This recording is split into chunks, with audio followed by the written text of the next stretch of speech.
चलिए बेटे, एक आखिरी पॉइंट डिस्कस करना है मुझे आपके कॉस्ट ऑफ कैपिटल वाले चैप्टर में, और वो है ईवा। ईवा का मतलब है economic value added. Economic value added इसे कहते हैं ईवा। दरअसल ये जो ईवा का कंसेप्ट था, इसका जो ओरिजिन था वो यूएसए में शुरू हुआ, और एक कंपनी थी stern Stewart and company USA, SS and company, stern Stewart and company, उसका ये रजिस्टर्ड ट्रेडमार्क था ईवा। उनके मुताबिक ईवा क्या है? ईवा का मतलब है कि बिजनेस की जो एंटिटी है, द बिजनेस शुड अर्न, यानी बिजनेस को अर्न करना चाहिए सफिशिएंट, इतना कम से कम, number 1 to cover cost of capital, यानी जो कॉस्ट ऑफ कैपिटल को कवर कर दे, और सरप्लस टू ग्रो, कुछ ऐसा पैसा मिल जाए जिससे कि हम अपने बिजनेस का एक्सटेंशन भी कर सकें, यानी बिजनेस में इतना हम पैसा कमाएं जिससे कि हमारी कॉस्ट कवर हो जाए और कुछ हम अपने ग्रो करने के लिए पैसा बचा भी लें।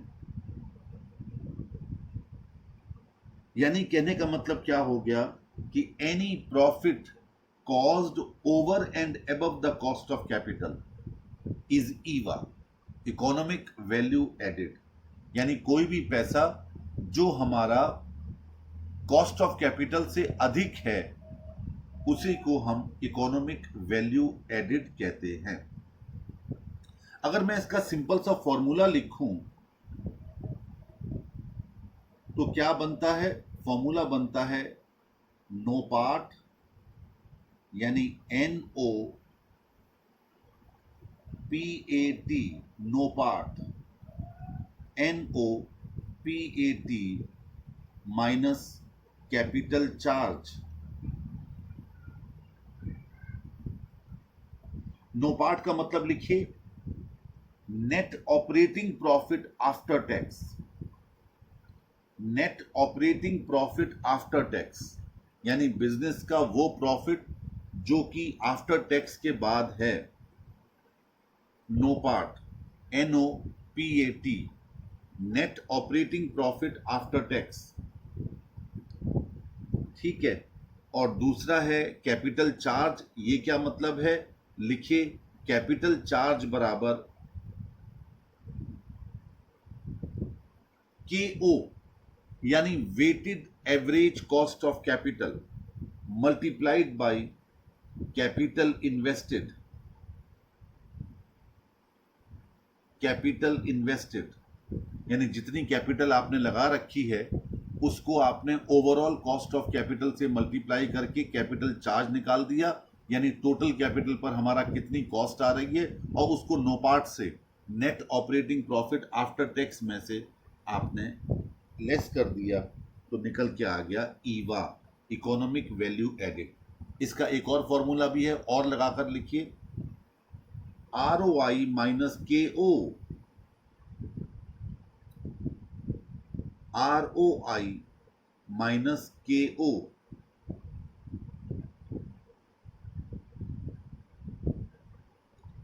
ROI का मतलब रिटर्न ऑन कैपिटल इन्वेस्टेड, यानी जितना आप अपनी कैपिटल इन्वेस्ट करने पर पैसा कमा रहे हैं, यानी वही प्रॉफिट, और उसमें से आपने KO यानी overall cost of capital less कर दी, तो जो निकल के आ गया वो हो गया इकोनॉमिक वैल्यू एडिड। कभी कभी हम एस्टिमेटेड करते हैं, estimation of present value of Eva, आज की डेट में क्या वैल्यू है ईवा की, तो फॉर्मूला है Eva upon wetted average cost of capital, यानी जो हम एक्स्ट्रा बचा रहे हैं ईवा, उसमें आपने weighted average cost of capital को डिवाइड कर दिया तो निकल के आ गया प्रेजेंट वैल्यू ऑफ ईवा, यानी आज की डेट में उस ईवा की प्रेजेंट वैल्यू क्या है। अब मेजर पॉइंट्स क्या रहे ईवा के? मेजर पॉइंट है invest in projects that earn more than cost of capital.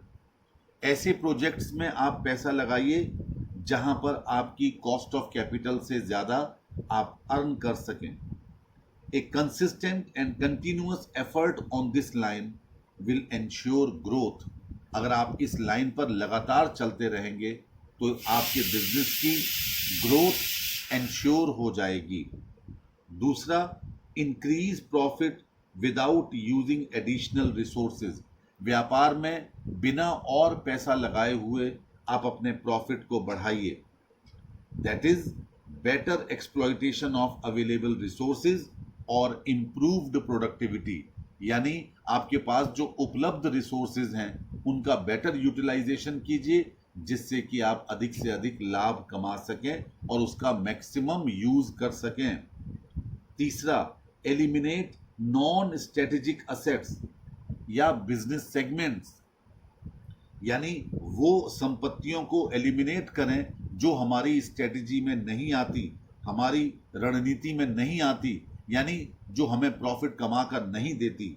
That do not generate operating profit greater than cost of capital. वो असेट्स को हम हटाएं जो हमें कॉस्ट ऑफ कैपिटल से ज्यादा का प्रॉफिट नहीं देती। और अंत में make Eva, economic value edit को एक टूल बनाएं अपने बिजनेस की जो एग्जीक्यूटिव क्लास है उनकी इफेक्टिवनेस के मेजरमेंट का, यानी कि उनको हम ये बताएं कि अगर ईवा हमारी बढ़ रही है तभी ये माना जाएगा कि आप यानी स्टाफ की यानी कि जो मैनेजर्स हैं, हमारे एग्जीक्यूटिव्स हैं, वो अच्छा काम कर रहे हैं। तो आप उनकी परफॉर्मेंस का जो लेवल तय करें वो ईवा के आधार पर करें। जिस तरीके से आपको मैंने अकाउंट्स में ईसॉप बताया था कि परफॉर्मेंस के आधार पर हम अपने एम्प्लॉइज को शेयर्स इशू करने का ऑप्शन, शेयर देने का ऑप्शन प्रदान करते हैं, उसी प्रकार यहाँ पर कहा गया कि ईवीए को एक टूल बनाएं कि आपकी परफॉर्मेंस तभी अच्छी मानी जाएगी जब व्यापार की ईवा बढ़ेगी। बस इतना सा है इकोनॉमिक वैल्यू एडिट यानी ईवा। एक और चीज है प्रोजेक्ट्स कॉस्ट ऑफ कैपिटल। किसी प्रोजेक्ट की कॉस्ट ऑफ कैपिटल क्या होती है? It is the minimum acceptable rate of return on funds committed to the project. उस प्रोजेक्ट में जितना फंड आप लगा रहे हैं उस फंड में ये एक मिनिमम रेट होती है जो उस प्रोजेक्ट से आपको प्राप्त करनी है। द मिनिमम एक्सेप्टेबल रेट और the required rate of return is a compensation for time and risk in the use of capital by the project. उस प्रोजेक्ट में आप कितना समय लगा रहे हैं और कितनी कैपिटल लगा रहे हैं और साथ में कितना रिस्क ले रहे हैं, उसके बदले में जो कॉम्पनसेशन होगा उसे हम रिक्वायर्ड रेट ऑफ रिटर्न यानी RRR भी कहते हैं और उसी को प्रोजेक्ट्स कॉस्ट ऑफ कैपिटल भी कहते हैं। क्योंकि हम सभी जानते हैं कि इन्वेस्टमेंट के प्रोजेक्ट रिस्क में और अपनी अपनी कॉस्ट ऑफ कैपिटल में डिफर करते हैं।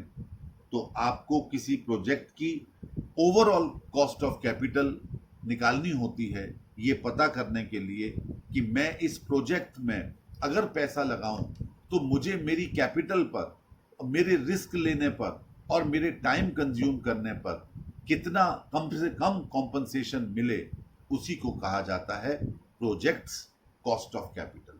अभी तक आपने इंडिविजुअल निकाली थी कि साहब इक्विटी की इतनी, डिबेंचर्स की इतनी, प्रेफरेंस की इतनी, रिटेन्ड अर्निंग की इतनी और चारों की कंबाइंड इतनी। कभी weighted average cost of capital, कभी मार्जिनल कॉस्ट ऑफ कैपिटल। अब प्रोजेक्ट कॉस्ट ऑफ कैपिटल क्या है कि एक प्रोजेक्ट अगर हम लगा रहे हैं तो उस पूरे प्रोजेक्ट की कॉस्ट ऑफ कैपिटल कितनी आएगी, पूरे प्रोजेक्ट की। कैसे कि हम उसमें अपना टाइम दे रहे हैं, टाइम के बदले में हमें कितना कंसीडरेशन मिल रहा है, हम जो रिस्क ले रहे हैं कि वो प्रोजेक्ट पास हो जाए या फेल हो जाएगा, उस रिस्क के बदले में हमें कितना कंसीडरेशन मिल रहा है, और तीसरा जो हम कैपिटल इन्वेस्ट कर रहे हैं, market required rate of return हमारी कितनी है, इन तीनों का टोटल जब हम करते हैं तो उसे कहते हैं minimum required rate of return on project, और इसी को कहा जाता है प्रोजेक्ट्स कॉस्ट ऑफ कैपिटल। बस यही दो छोटे छोटे पॉइंट आपके रह गए थे जो मुझे इस चैप्टर में करवाने थे। प्लीज़ बच्चे जल्दी मुझे इंडिकेटर दीजिए कि आपने ये क्वेश्चंस कर लिए। जो प्रॉब्लम्स हैं वो पूछ लेंगे तो मुझे इंडिकेशन मिल जाता है कि बच्चे यहाँ तक पहुँच चुके हैं। आप जल्दी जल्दी क्वेश्चन कीजिए, 2-4 कल मैं भी करवाने के प्रयास करूँगा, और उसके बाद हम इसी चैप्टर का एक्सटेंशन पार्ट शुरू करेंगे जिसका नाम है कैपिटल स्ट्रक्चर। That's all.